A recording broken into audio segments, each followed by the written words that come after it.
digital radio, on the app, on your smartphone, on X, YouTube, and Facebook. The Sportscast. Basketball and more.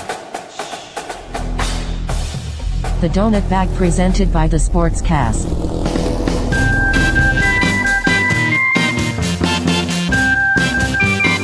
The Donut Bag, hosted by Joey Toscano. And here's your host, Joey Toscano.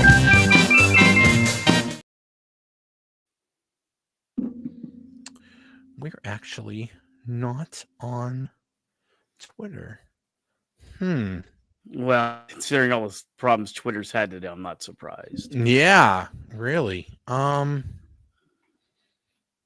me try this again. Let's come out and come back in. Let's see here. Hold on. I'll bring you back in. Yeah.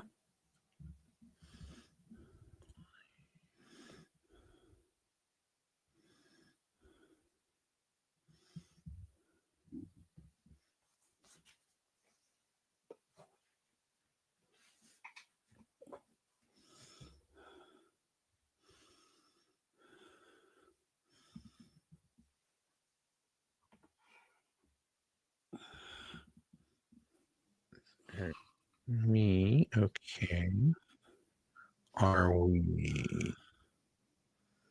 I think we're still live. I think we are. We're off to a great start, but I think we're actually on Twitter now. Maybe. Let me check.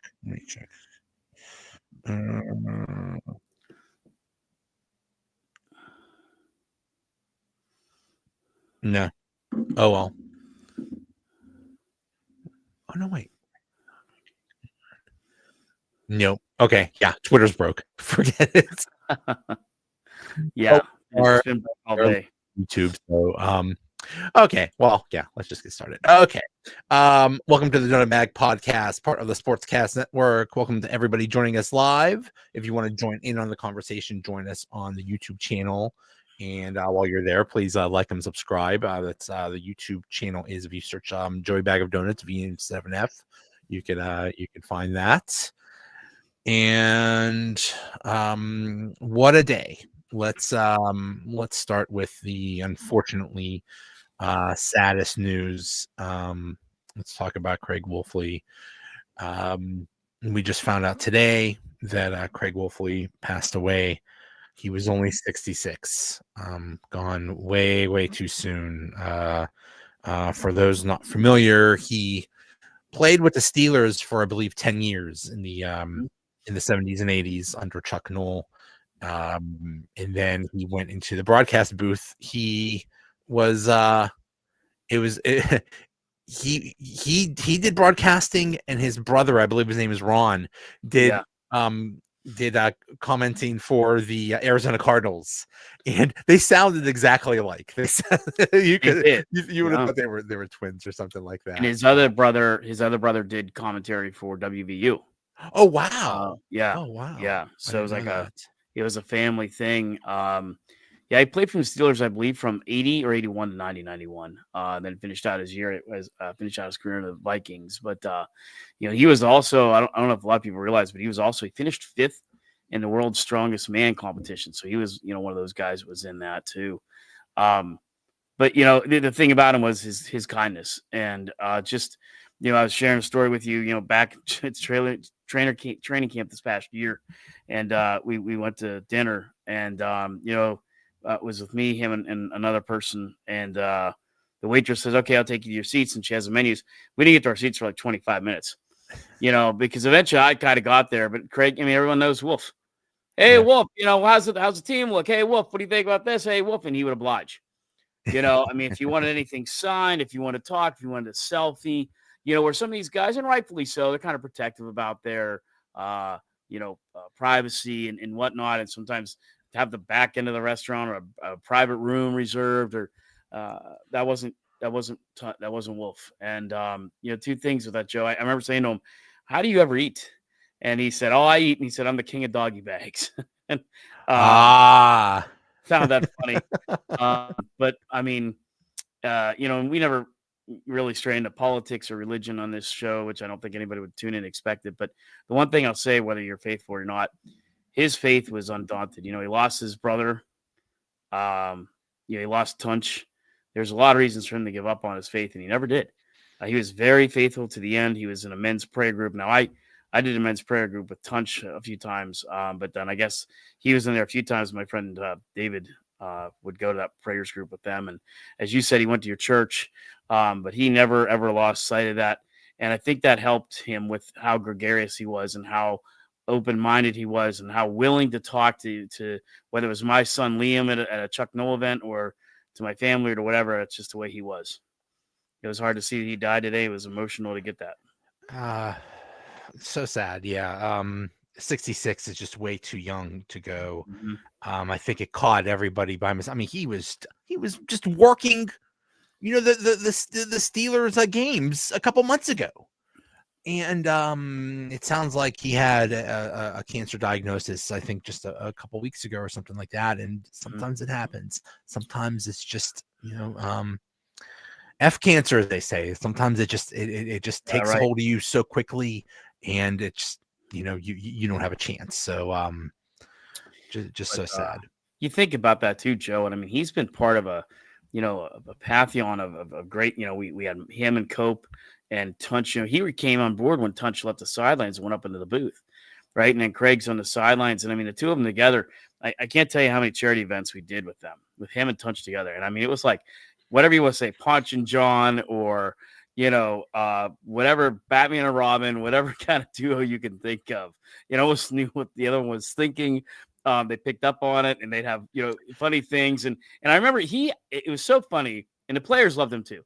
And who is, it's like, say, Steeler earlier this year, who had like the 4 holding calls on the one drive. And he talked about that in his 5th quarter show. He said, you know what? I did that too.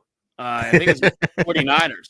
I think Chuck Noll wanted to kill him, and so he kind of empathized with him. Here we are, like, wanting to throw our, icy lights at the guy. And, there he is, relating to him and saying, I've been there.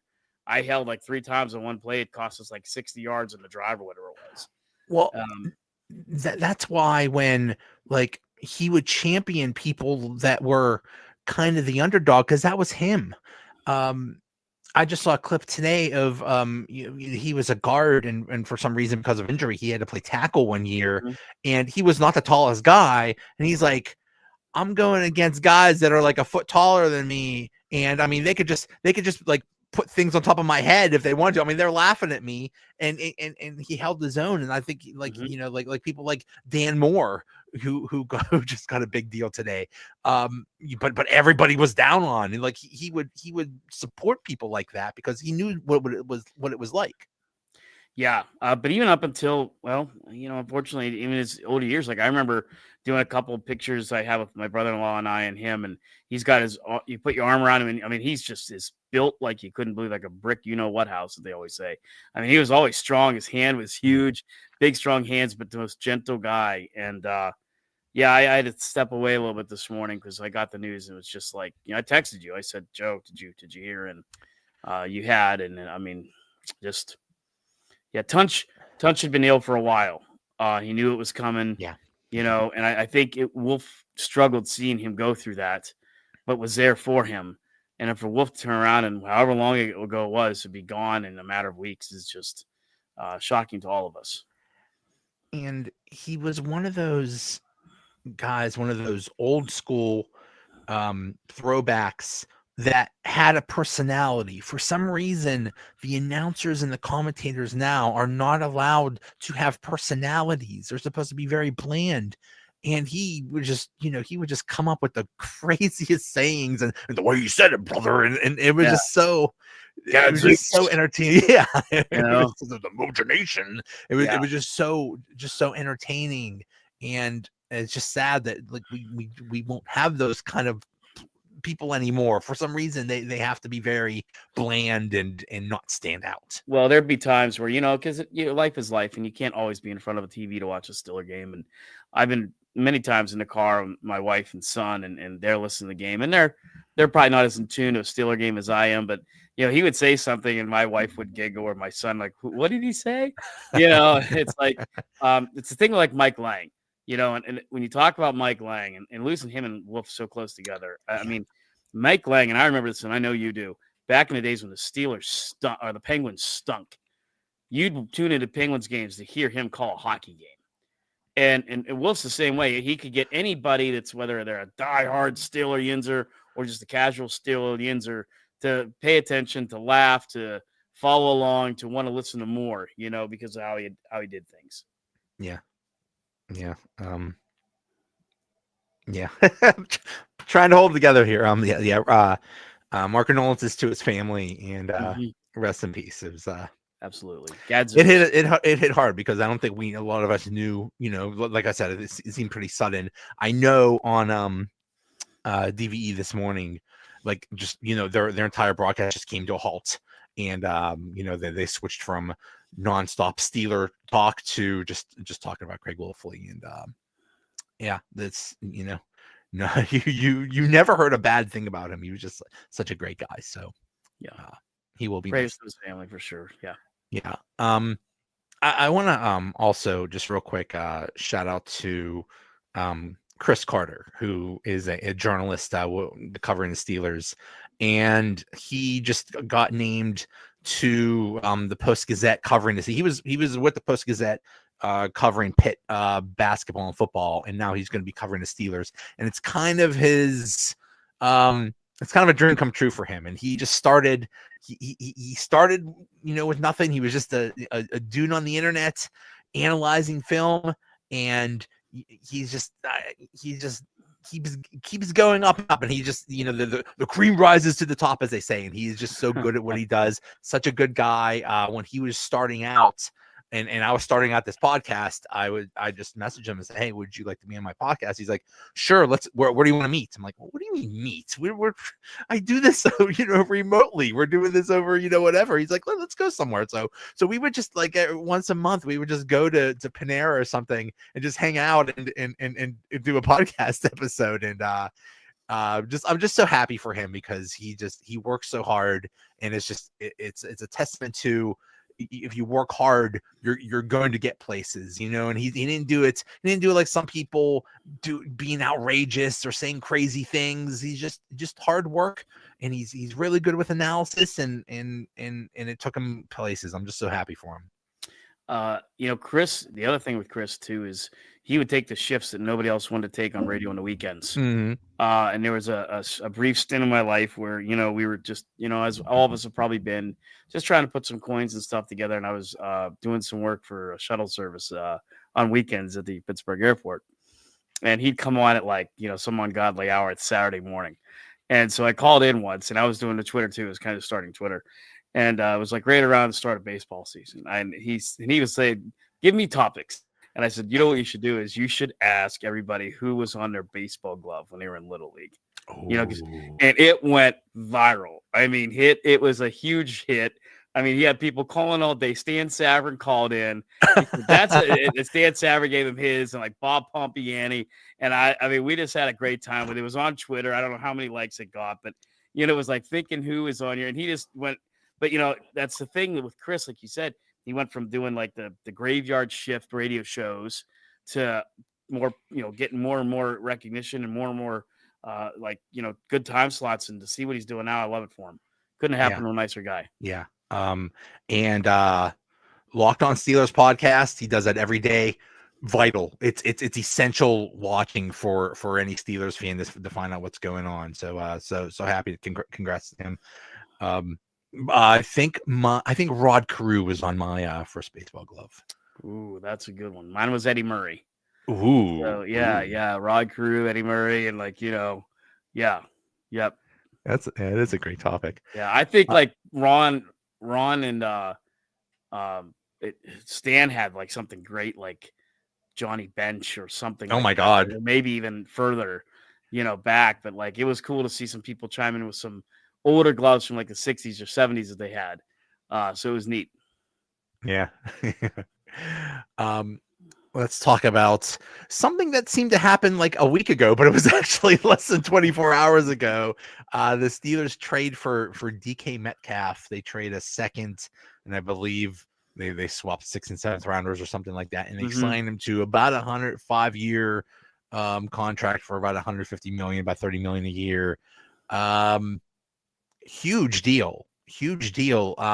I'm 90% happy about this. I'm a little scared. I don't, he seems to be a pretty volatile guy, but I mean, he's a bona fide. He's safe to say he's a top 20 receiver in the league. So, they addressed it. The memes on Twitter and Facebook today with Tomlin, like, drinking or whatever to get through, like when those two go off at the same time, him Oh and my Pickens, God. and like start crawling the stands and beat the crap out of fans or something. It's like, Right. they are. I mean, I don't know what's going to happen with Pickens. I mean, I feel like I think it's 50-50. I think they keep him, and okay, now we have a receiving core instead of, a number one receiving it, and a bunch of number 4 guys. Now you have 2 legitimate number 1s, or at least a 1 and a 2, whichever way you want to look at it. Yeah, I mean, hopefully level heads prevail. I don't know, but the other thing is, I think the common question is, who the hell is going to throw to him? But going back to keep or trade George Pickens, I think they could easily get that 2nd round pick they traded away to get it back. I think Pickens would at least command a 2nd round pick. So I think it's going to be very interesting as this week goes on, is to see where he's going to be. Big question. I don't know. They could decide to keep him.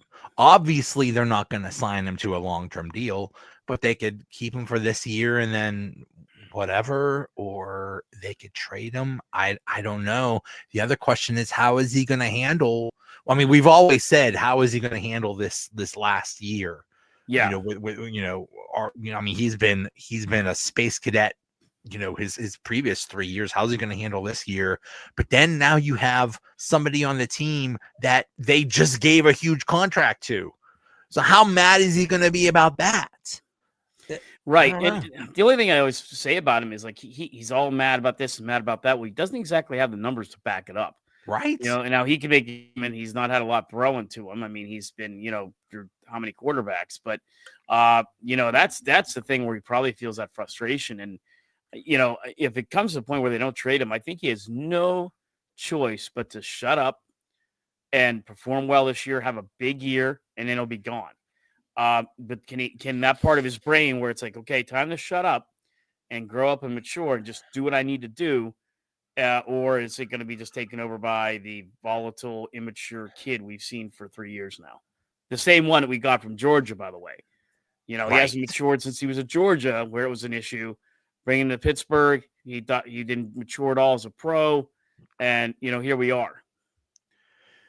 At some point, the message has to get to him, buddy. It's all about the money. If you could just behave and act like a professional, mature adult, you can make a lot of money. You can make DK Metcalf money. You can make $30 million a year.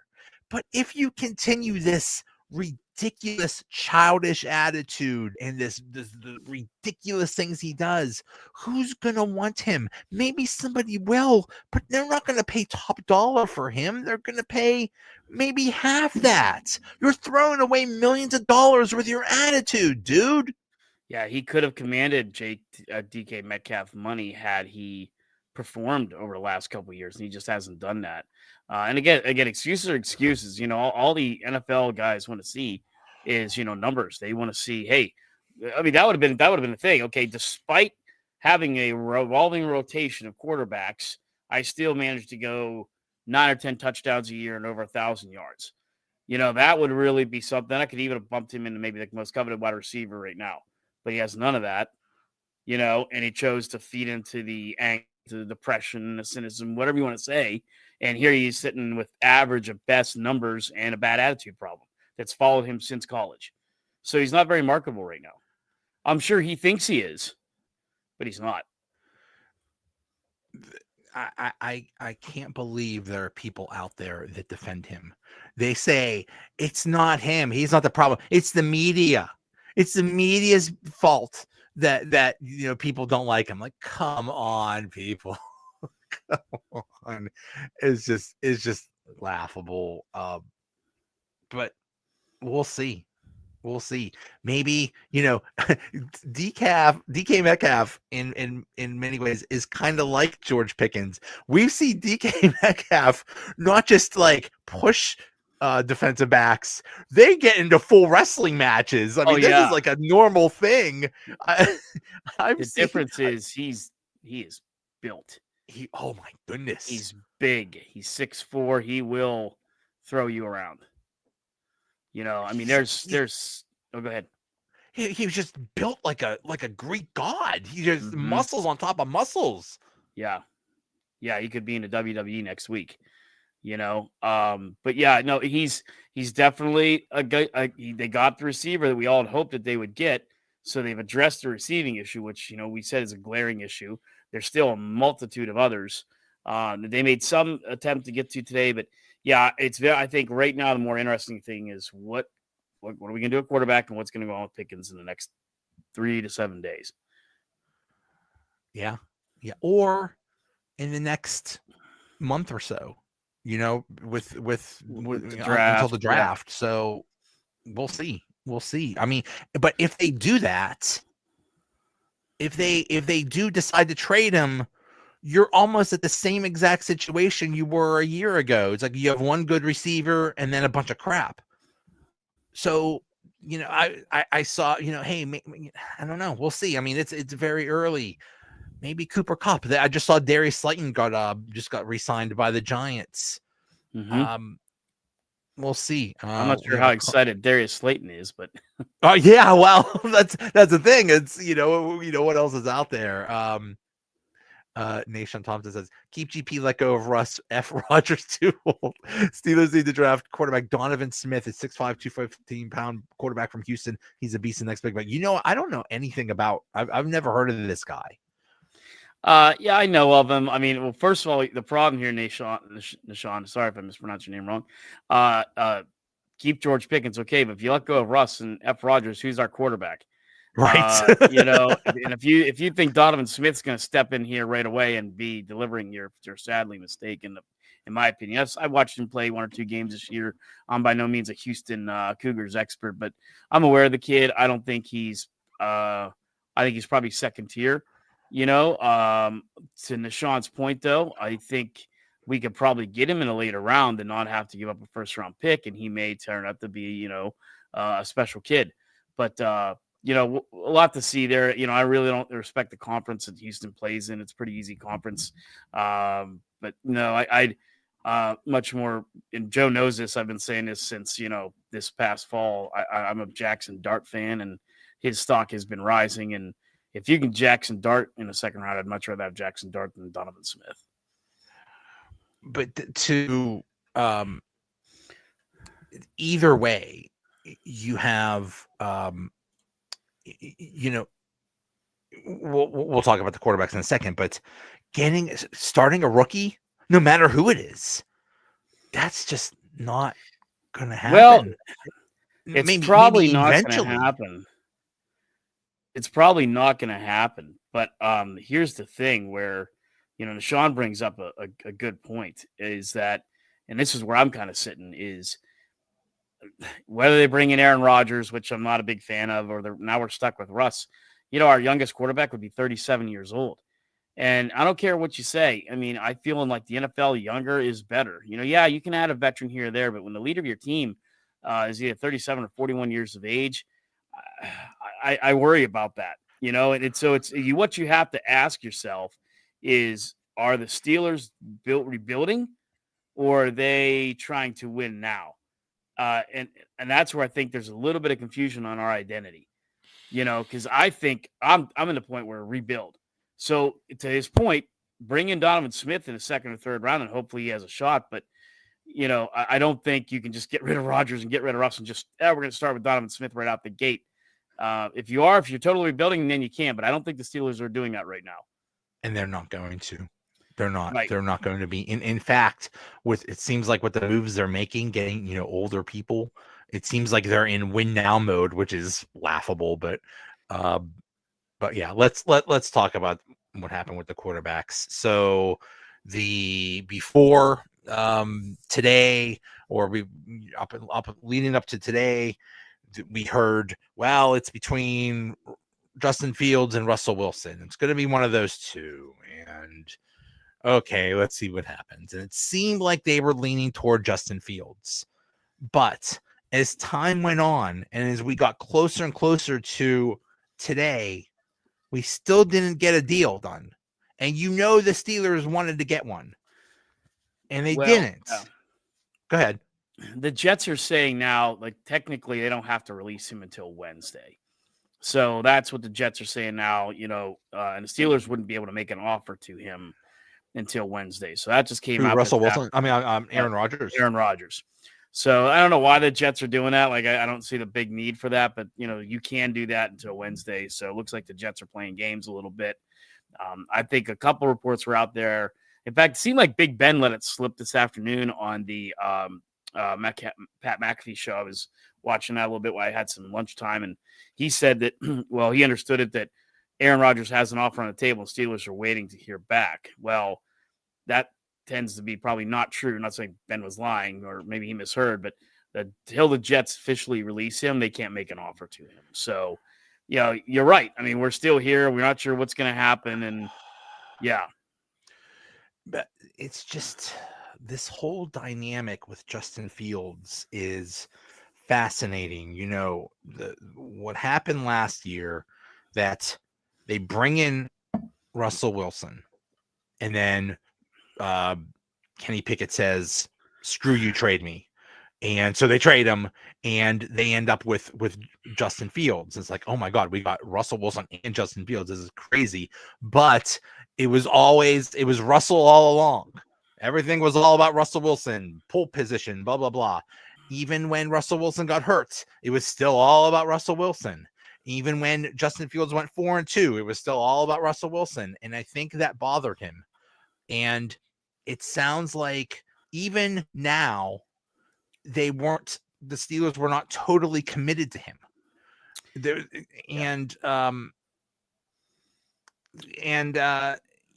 It's just I think Justin Fields just got sick of it. We have one more thing from Tom Pelissari. He said the Steelers have had an offer to Justin Fields for multiple days now, but has not given the Steelers an answer, according to Tom Pelissero. So he was their guy, but Justin Fields said, you know what? I'm going to see what I could get out there, which is perfectly understandable. And he got something better. Well, I'm glad you really brought up that scenario. You did a really good job with it, explaining it too, because the thing that you look at, Joe, is this kid all along is kind of wanted to be a starter.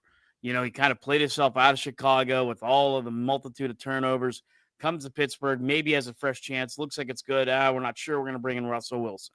So then who's our starter? It's Justin Fields, largely due to Russell Wilson pushing a blocking set, which was stupid. But needless to say, then he gets off to a pretty hot start. Does pretty well. He's young, makes some mistakes. Again, 6 fumbles that we recovered 5 of. So he's still being a turnover machine. Just it wasn't really that much evident because we kept recovering all his fumbles. And then you come to this, and I think, again, you can't blame the kid. He's young. He's very athletic. He can run. There's a lot of things he can do. He feels he's number one starter material. And I really think what if Joe and Tom Pelissero can say whatever he wants about numbers, I think he's sitting there saying, okay, I want this number and I want to be the starter in Pittsburgh. If I'm not and number one starter in Pittsburgh, I'm gone. And he has every right to do that. And you can blame the Steelers or not on the Steelers, but I don't think, they're talking about Aaron Rodgers. They were talking about Sam Darnold, which is that's how that ship has sailed. Nashawn said, maybe they bring in a quarterback, which I think is highly possible. And, what if he outperforms Justin Fields? So what if a Donovan Smith, or what if a Jackson Dart comes in here? And exactly, the last thing that Justin Fields wants to do is find himself in that category again, or in that, quarterback carousel. He wants out. He's going to go to the Jets. Now, mind you, and we've always said this, you go to the Jets. Let me tell you something from working in it for a few years. The New York media is brutal. Yes. Nobody comes close. Pittsburgh, Los Angeles, Chicago, Miami, whatever. You play for the New York Jets and New York Giants, you're going to get absolutely hammered if you don't do well. They're going to eat you alive. Yep. It was I understand. Hey, money talks. And I don't know if the money between what the Jets offered and what the Steelers offered was close. I have a feeling it wasn't. I'll bet the Steelers said, how about we give you, I don't know, let's say, $10 million a year or something like that. And the Jets, doubled that or whatever. But still, playing in Pittsburgh and playing in New York are completely different things. And if you don't do well, they will eat you alive. So good luck with that, Justin Fields. I laughed at myself because a day or two ago I said, if the Steelers keep Justin Fields, I'm going to be like, yes, yeah, he's young. Yay, let's go. But if we don't keep him, I'm going to be like, yeah, he's a bum. He was always a bum. I hate him. So that's my attitude. I was like, he sucks. Screw him. It's a good thing we don't have him. I mean, if it all works, you're going to the team with the longest playoff drought of any team in the NFL, the Jets. And if he works out and he does it, great. Because again, more to our guy Nashawn there also had a good point here. I'm with the youth thing. You bring in Rodgers. You and I say there's red flags everywhere with that. Also with the fact the flag of he's 41. It's everyone saying, well, look what he did last year. He had 28 touchdowns and 6 interceptions. Well, guess what? Russell Wilson had 24 touchdowns and 3 interceptions his last year in Denver, which looked pretty good. Until he got here. And again, I mean, we're just growing older, but not up. It's a Jimmy Buffett song there, but we're growing older, but not up. And, we need to kind of grow up and grow younger at the same time. So I would have been fine. I know this is probably the unpopular opinion. If they would have kept Justin Fields and gave it a shot, I probably would have been okay. Like, all right, let's give the kid a shot. Turnovers aside, let's see what he can do. But now I'm just not as excited about, these guys. It's not. Well, now that Justin Fields is out of the picture and Sam Darnold is out of the picture, basically your two choices are Russell Wilson or Aaron Rodgers. And we're getting reports that it sounds like it might be Aaron Rodgers. And honestly, that disgusts me. I think that's a terrible decision. And I'm pretty upset about it, but people seem to like it, and okay, fine. I can't get over. There's just so many red flags. First of all, how many 41-year-olds have there been playing NFL football? You had Tom Brady a few years ago. I remember Warren Moon did it. Brett Favre did it, and these are your skills are so diminished. And look at Aaron Rodgers last year. Like, yeah, he had some good games statistically in garbage time or something like that. So what? Wait, how do you look at when the Jets came here? The Jets came in Pittsburgh. How do you look at what Aaron Rodgers did in that game and say, oh yeah, we need to get that guy? You've got to be kidding me. When you look at that thing, and nobody ever seems to mention this, is when Tom Brady went to the Bucs, that was a pretty good team that he went to. Yeah. Good receiving, really good line, decent running backs, a very good defense. Same with when Peyton Manning ended up in Denver. He was going to an elite defense. Pretty good set of receivers and running backs, a fantastic offensive line. That's where I think a 41-year-old quarterback kind of can thrive. Like, take a guy like him and put it in a team that's very established. All we need you to do is not make mistakes. We have the talent for you to throw to. Okay, we got DK Metcalf. I understand that. But I don't know if we're established enough for a 41 or 38-year-old quarterback and sit there and thrive. I just don't. That's why I think with Fields, at least they grow together. And at least Fields can outrun some of that and deal with that poor offensive line like he did last year. Yeah. But, and that's the thing, like, what are you willing to do? Because, like, you take a guy like a Donovan Smith. One of the knocks on Donovan Smith is he doesn't get past his first progression really well. He stares down receivers a lot. That's why a lot of balls got knocked down. His deep ball was a little inconsistent. Now, that's stuff with a good quarterback coach you can remedy. I get that. But what are you willing to do? Are you willing to take the Donovan Smiths of the world or a guy like DK Metcalf and George Pickens? Or is a guy like DK Metcalf and George Pickens going to, go rip his head off because he's a rookie quarterback? Because that's the other angle of it, too.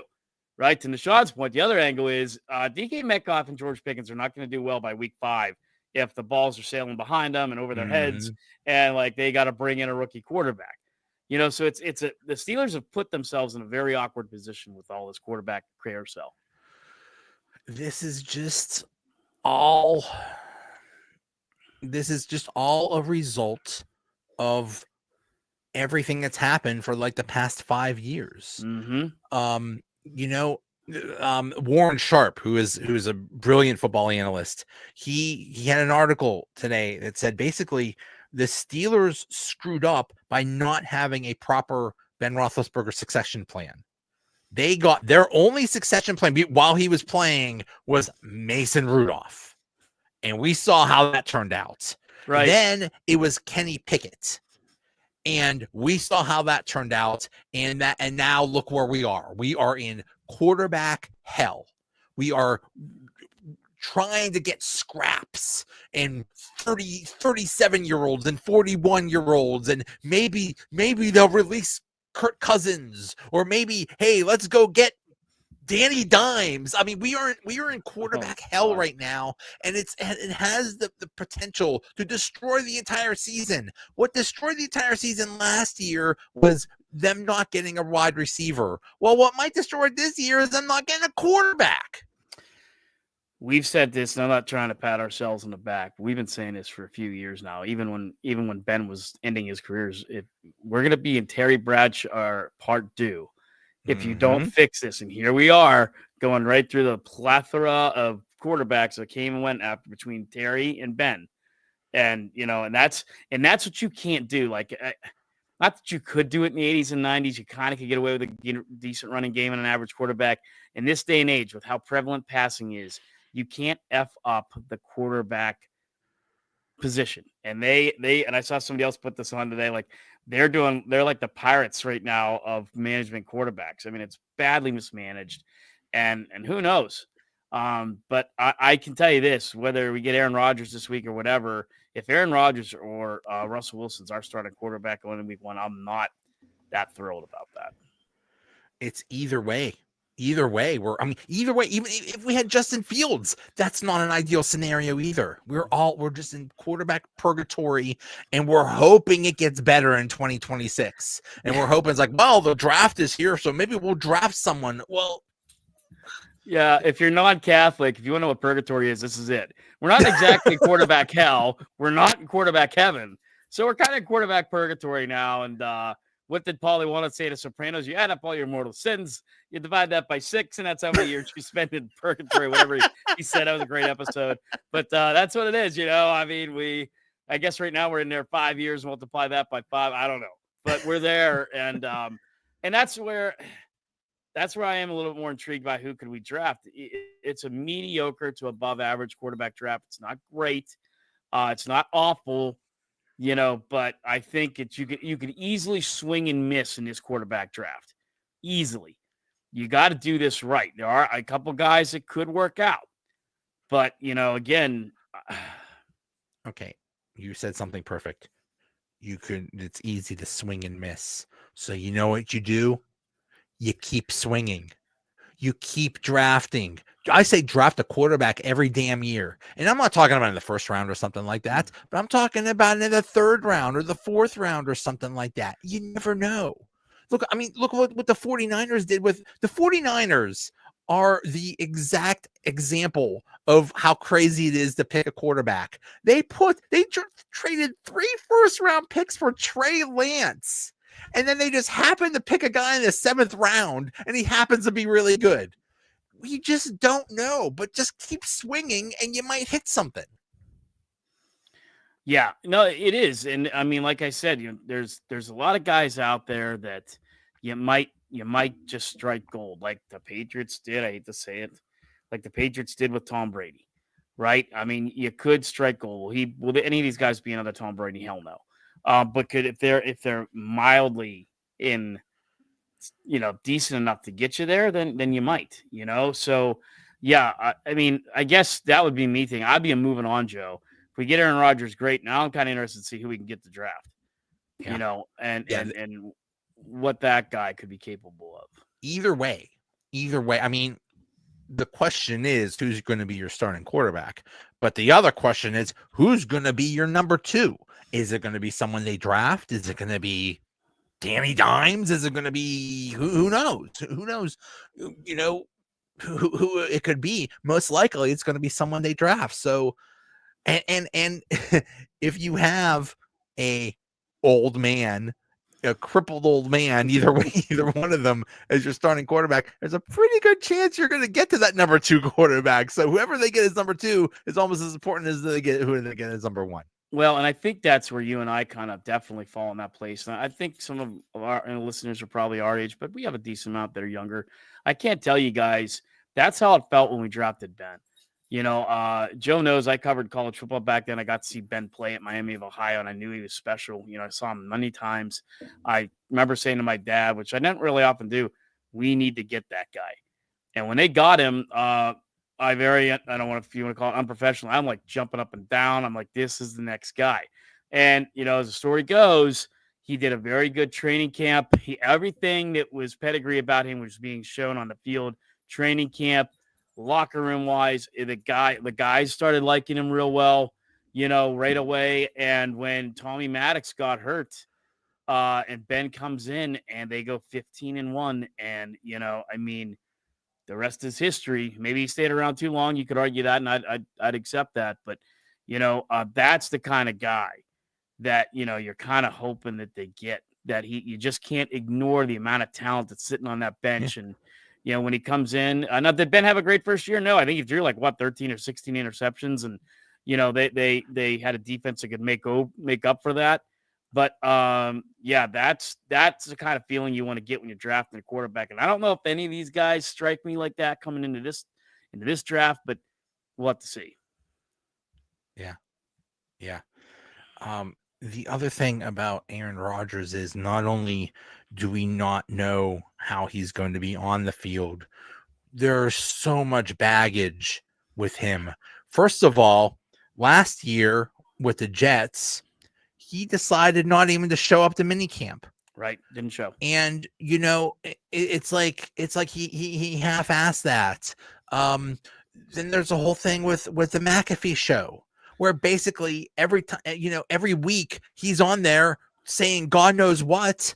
Mm-hmm. And you think, I mean, the feeling is, oh yeah, but that was the Jets and they're screwed up. Don't worry. If he came to the Steelers, Mike Tomlin would keep him in line. Are you kidding me? Nobody's going to keep that guy in line. You really want to bring that into the organization? He is the definition of a locker room cancer. Yeah, Aaron Rodgers is going to do what's best for Aaron Rodgers. Exactly. He does not care about Mike Tomlin, or because you know damn well Mike Tomlin or Bill Cowher or Chuck Noll, you can go through all three. None of them would have liked him appearing on the Pat McAfee show. Right. At all. None of them would have liked that at all. You're going to hear my dogs there for a minute. I got my own version. I agree with your dog. Yeah, the dog's right. Yeah. But no, I mean, that's the thing I think. I mean, you want to bring in a cancer. That's it. I guess at least with Russ, you know, you have him there and he has some history with DK and, you know, maybe there and I don't know. But I guess that's where I'd be a little more comfortable at this point is if we're going to keep one of them, keep Russ, draft somebody and hope the draft works out. Hey, Russ, he is annoying too, but he's an annoying in another way. Like Aaron Rodgers will take every opportunity to throw his players, the coaches, the organization, everybody under the bus. Russ is the exact opposite. No matter what is happening, if a meteor hits Pittsburgh, he'll be all positive about it. Like, that was a really good meteor. We're going to try hard to save the city or whatever. He's all positive. He's that toxic positivity that's fake and annoying, but he is always positive. But the thing about Russ is we know, I mean, the offense for a while actually clicked under him. They were at one point, they were scoring almost 30 points a week. And what is he really good at? The deep ball. And who do we have right now? We have two wide receivers that are really good at catching the deep ball. So maybe that might work. That's where I'd feel better too. Again, like I said, that crap with Aaron Rodgers, it didn't go well in New York. It sure as hell is going to go well here. And if they do bring in Aaron Rodgers, we might as well do, Joe, when we do our preseason or draft pick, we might as well have a special episode to pick which Steelers coach is going to lose their job because Aaron Rodgers is going to throw them under the bus. Right. And by week Right. 9, they're going to be Yeah. out of a job. That's the kind of doom and gloom Aaron Rodgers brings with you. And Oh my goodness. Yeah, we're just in bigger purgatory. I put out a poll, like, who would you rather have? And Aaron Rodgers leads with 35%, Russell Wilson 22%. Literally anyone else is at 30%, and a meteor hitting Pittsburgh is at 13%. So oh, it's up to 13. it's up to 13. Yeah, so It was up to 11 let's go last meteor.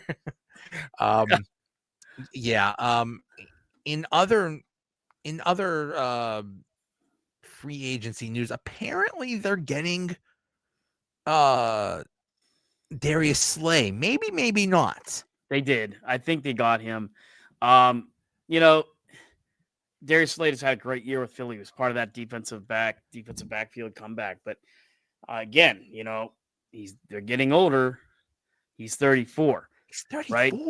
Dante Jackson's gone. Dante Jackson's now a Charger.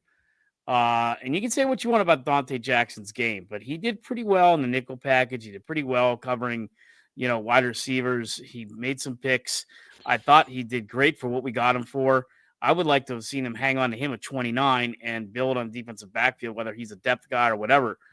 So you bring in a guy, and here's what I worry about. And I'm not a pessimist, but he's 34. He's coming off of a Super Bowl win. I worry about that Super Bowl hangover. You know what I mean? I mean, how committed and geared up is he to play for the Steelers and do well? Maybe he is. I don't know. But a cornerback at 34, and he's not going to be a depth ad. He's going to expect to start. But what balanced out that well is he was an older cornerback, and they had some younger safeties, and of course Cooper DeJean, a guy I wanted really bad that we didn't pick, and had a hell of a great year this year.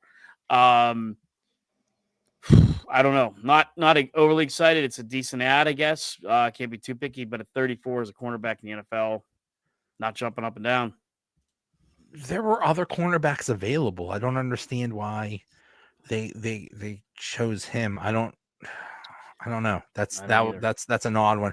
I heard that it's basically an endorsement of Corey Trice, and hey, cool. I mean, I would love to see Corey Trice do well, but I would also like to see Corey Trice, period, because the dude can't stay healthy. Right. And I told you, when they picked him from Purdue, like watching him play at Purdue, he's phenomenal until he had the other one ACL and then the MCL and then the ACL. And like what happens when he comes to the Steelers, and everyone was worried about his injuries, and he was injured for some time. He spent time on the IR this year. He's a great kid. He arguably, without the injuries, he would be our starting cornerback for years to come. He's the guy, but he's also badly injury prone. And I just don't know if you recover from that. You just can't. And maybe Rod Woodson did it right. But to have like multiple knee injuries, I don't know how you think Corey Trice is going to be reliable. The best availability is availability. But the Najee Harris is closest to the signing with the Chargers. So it's the Chargers because the beginning of the week or the weekend it was the Chiefs. Which I think he would be a tremendous signing with the Chiefs. And here's the thing with Najee Harris too, and it's not like we're always wishy-washy, but yeah, his stats aren't bad. It's kind of what we were saying earlier about Pickens. He's had that multiple 1,000 yards, all-purpose yards, whatever, on a pretty stinky offensive lines. But at the same time, he's never really shown that everything he was supposed to be. He's never really shown or lived up to what he's supposed to be athletically, taking over games or anything like that. And so it's like kind of a wash. Like if he goes, is he just going to be the same kind of, ho-hum running back? Or is he going to go to somewhere like Kansas City and San Diego and take off, which he could easily do?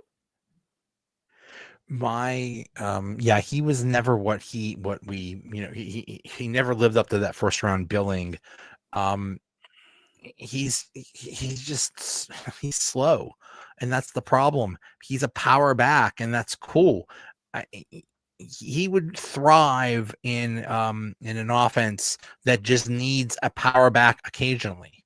Like up in Detroit, they have Gibbs, who's like their speedster and their main guy. But then when they want like short yardage situations or they want to pound it in, they have like David Montgomery. Najee would be perfect for that. He'd be perfect for a not I think he was like 50-50 with Jalen Warren. Maybe like 25% of the time or 30-40% of the time. Just bring him in occasionally. He'd be perfect for that. He's just not the main guy. So he's useful, just not as a top guy. And he just hasn't. That's the indicative of what the Steelers' offense has been for the last 3 years. It's like we're pretty sure of that. I would agree with you. But like I said, if he goes to Kansas City, Joe, and turns out to do well, it wouldn't surprise me. We're San Diego, somewhere with a decent line, and you're going to say, yeah, well, there was the guy we were waiting for. Right. Or he's going to go there and just be what he is here, an average ho-hum running back that never lived up to his potential. Either way, I wouldn't be surprised. He could be a guy that has like 15 touchdowns in a year. It's like, oh my God, look what a great year's have. Yeah, but they were all 1-yard runs, and that's okay. Hey, getting the ball in, those last couple yards, that's a skill. But so he can put up great stats. He's just not what the Steelers want. The Steelers need somebody like basically another Jalen Warren, a guy that's quicker, that could get around like all those stupid tosses they did to Najee. If they gave those to Jalen Warren, they probably would have done a lot better. They need somebody just a little bit quicker, more explosive. Who apparently they made an offer to Jalen Warren today. I'm not sure what it was or what it was for or anything like that. Well, it's basically to keep him because he was a restricted free agent. Right. So it depends on what tender you put on him. And they put a second round tender on him, which means he's going to make like $5.3 million this year. So it's basically just, they didn't lowball him or anything like that. It's like they're basically saying you are the guy. Right. But the only thing is that's where it's such a conundrum, because if Najee goes, which he most likely he's gone. He's gone. In fact, I remember that was one of the last times, I guess I hate to say that now, one of the last times Wolf was on DBE, they were kind of running down some of these guys. He was doing a percentage game with him. I don't know if you heard that. And they said to him, Najee Harris, what's the chances he's a Steeler? He said like 92% no. Everybody else was kind of like 50, 40, 60, but Najee's pretty much gone. So that begs the question, where are we at free agent running back wise, and where are we at running back wise with the draft? We talked about, okay, maybe you solve the receiver issue a little bit right now. That is, if you're keeping Pickens. But you still have a running back hole you got to fix. You still have defensive line you got to fix. There's just so many holes right now, which to me is why I feel we're rebuilding more than we are trying to win now. I just don't see how Seems like it. I don't think we're better than the Ravens right now. I think we're marginally better than the Bengals, and we're better than the Browns. So that's just the way I see it. But the problem is, I think in reality, they should be rebuilding. But in their head, they think they're a contender. They think, well, we made the play. What did Rooney's brother say? He's like, well, we're above the mean or something like that. Like, yes, great. You're slightly above average. Let's get a Good banner for you. Where's the parade? But they think they're better than they actually are. And I tell you what, I don't know.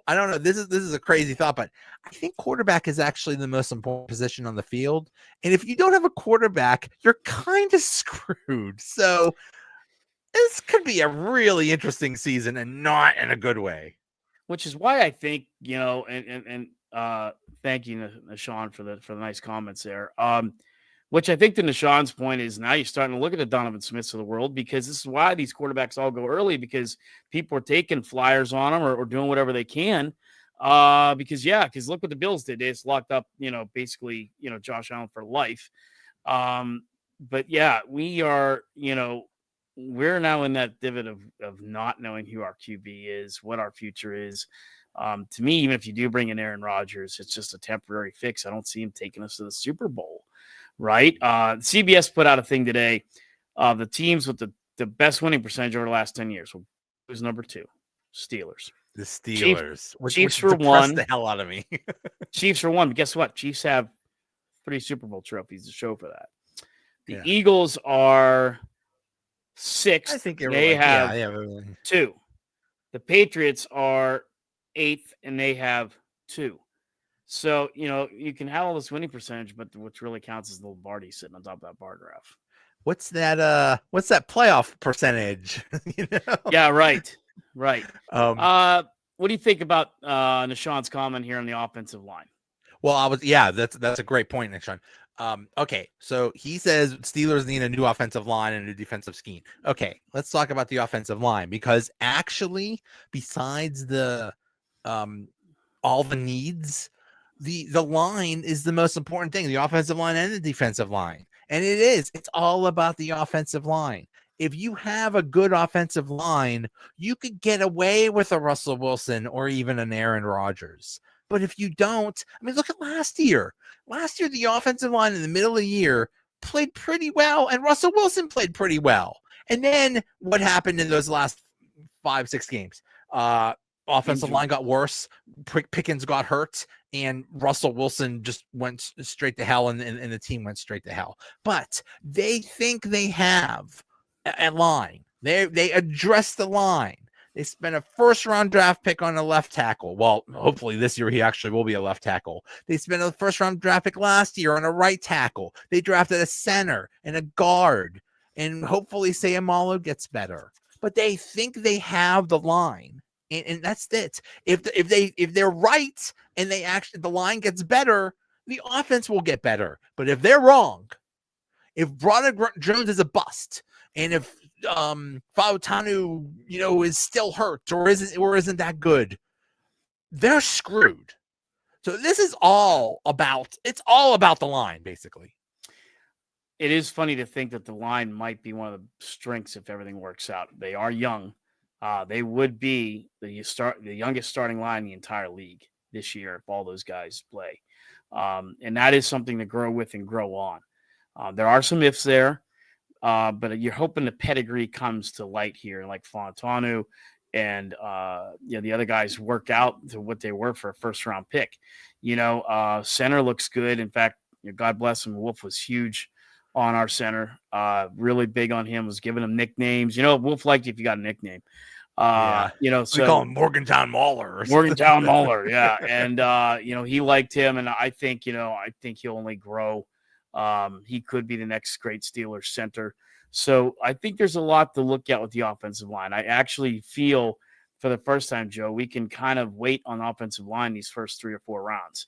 We can go get, that defensive lineman. We can go get a wide receiver, a running back, a quarterback, whatever it is. But you're right. If they're wrong, Dan Moore is gone today. I can't believe the Titans paid him $82 million. $82 million. He's making more than Justin Fields. He's making more than a starting quarterback. And so he's gone. But yeah, so I'm sure there'll be some depth ads, maybe some free agent ads. But offensive line is yes, it's kind of concerning, but I'm not worried about it.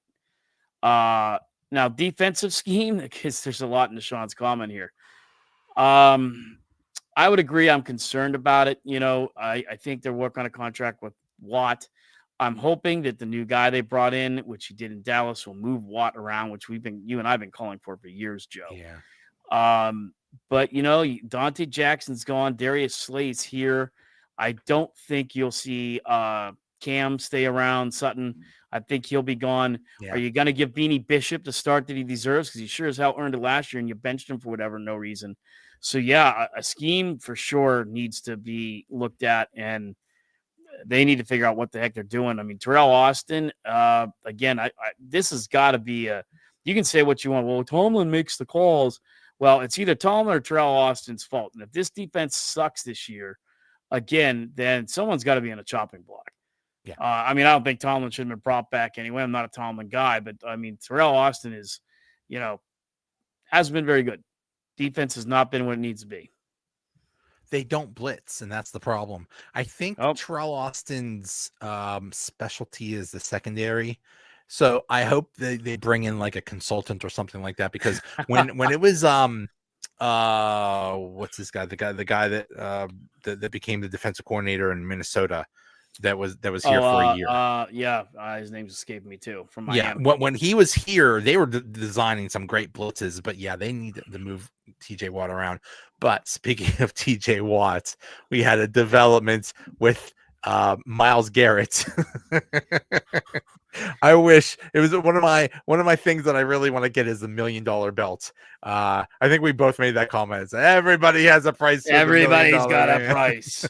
I can't come. Yeah, no, that was better than me. I can't even. The great laugh he had. I remember being at Steel City Con or somewhere where he was. And I don't know how he had a voice to do that any day because everyone was asking him to do the laugh. Everybody was asking Ted DiBiase to do the laugh. And, I would, you know what? If I would extra, if remember he would have a little kid out there and he said, "Kid, if you can bounce the ball 10 times, I will give you $100." Like, yes. 1, 2, 3, 4, 5, 6, 7, 8. And as soon as it got to 9, he would kick the ball. Like, you get nothing. Yeah. But that's exactly what my mind went to when Myles Garrett signed. Yeah. Everybody's got a price for the Myles Garrett said, I don't care about being in Cleveland. I don't care about the money. I don't care about any of that. I want to win a championship. And therefore I am requesting a trade out of Cleveland. And then Cleveland showed him the money. He's like, you know what? Actually, I like it here. Like, oh man. Well, and the funny thing is, you know who that screws? It screws the Bengals, right? Because the Bengals, what they've promised Jamar Chase, they've promised him he would be the highest non-quarterback player in the league. Whoops. Because now they're going to have to shell out a sugar ton of money to Jamar Chase. All these teams, they don't understand that if you did the deal early, you would have a bargain. They could have had Jamar Chase for like 33-36 million a year. Now they're gonna have to pay $5 million more a year extra. Easily. Yeah. And they got to play T. Higgins, and who knows what's going to happen with Hendrickson. Yeah, the Bengals really screwed themselves. But now TJ Watt is in the last year of his deal. His contract is going to be up. He's going to want, I don't know if he's going to want Myles Garrett money, but he's going to want something close. He is, and that's going to be dependent. I think, again, here's another guy that depends on his year. I mean, last year he did pretty good, actually, quietly. First half of the year, especially. He kind of faded away towards the end of the year. I've told you I was kind of disappointed in him last year. I thought after the Myles Garrett game in Cleveland and the things he said, I was hoping TJ Watt would respond to that and do what he's done in the past, and he didn't. He just kind of fell off the face of the earth. I will say this, you and I are human. Congratulations to him and his wife. They had a baby girl today. That's a beautiful thing. No matter what, life's beautiful. So congratulations to them. And I'm hoping like maybe that's his inspiration. Maybe it's like, I got a daughter now, a girl now. I want to provide for her. I want to whatever. And I'm going to go out there and absolutely rip face masks off quarterbacks and bury running backs and do what I do best.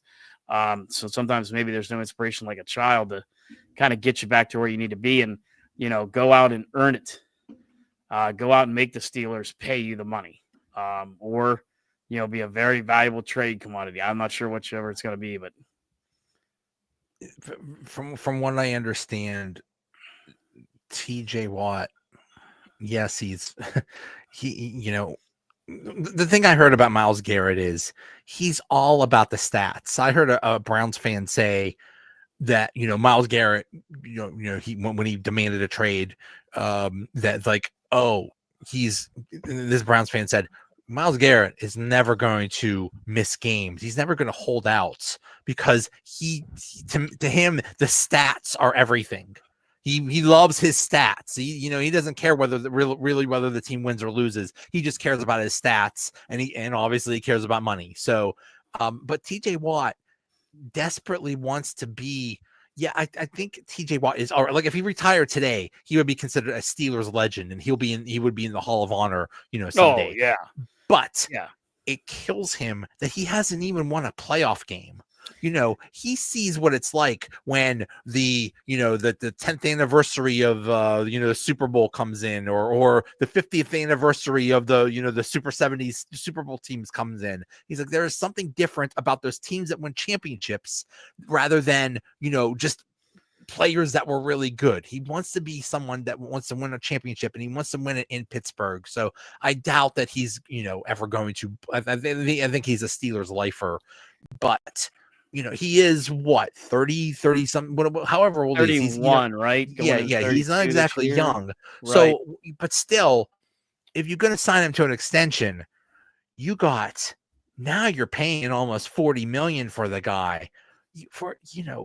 That's quarterback money for a defensive guy. It's crazy.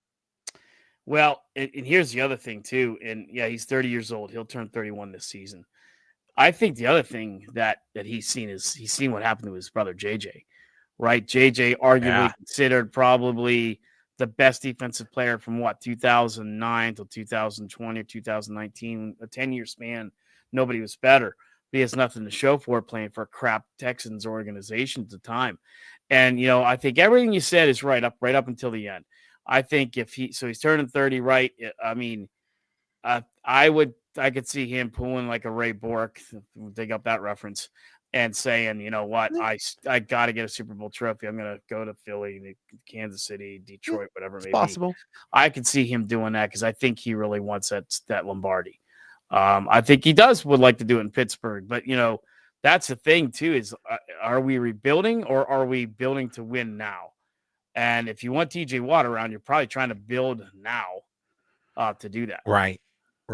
Because Joe, if you bring Aaron Rodgers and back to the Aaron Rodgers thing, and he's 41, how long do you realistically think Aaron Rodgers is the quarterback here? 1 year. 1 year, maybe 2. Yeah. Yeah. And that's where you're playing again, whether it's Donovan Smith like Nashawn would like to see, or Jackson Dart, or whoever it's going to be. You strike gold there, and then maybe it works. So I don't know, but I think a lot of things weigh in that TJ Watt contract. And the thing that you've heard lately is the Steelers want to get it done now. They want to get that done. They don't want to go into training camp or have a big offseason or mini camp with that hanging over their heads. Right.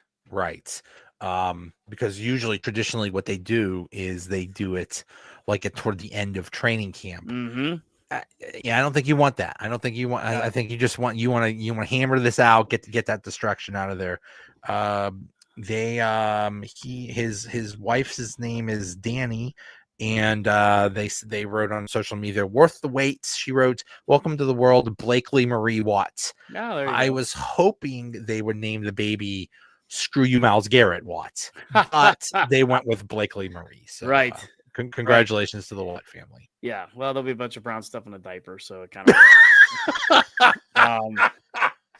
It's. Look, honey. That's a team in Cleveland right there. Right, yeah. What you just did in your diaper, that's a team right there. Yeah. Daddy plays them twice a year. That's right. One more thing about the Browns. Did you see who they traded for? Kenny Pickett. My favorite part about that, I was looking at this right before I jumped on with you, and I don't know if she responded because her and I don't really see eye to eye or get along. But Aditi, whatever her name is, she was making a case like, hey, she said, don't sleep on this. Pickett was drafted into a completely dysfunctional offense here, spent a year resetting and developing further in a tremendous organization, Philadelphia, and he absolutely can now take his lessons from there to compete and lead with the Browns. And I said, yes, because the Browns are known for their great judgment on quarterback talent and have a long history of successful quarterbacks. Are you out of your damn mind? Listen, I have nothing against the guy. Actually, I have a lot against him, but I'll put that aside. But anytime right now you see Kenny Pickett, you see that clip of him taking the football, and he's like, ah! It's just the ball is throwing him somehow. Yes. Classic. Somebody did that video, and said the Browns GM saw this clip and said, "Yeah, I got to have this guy."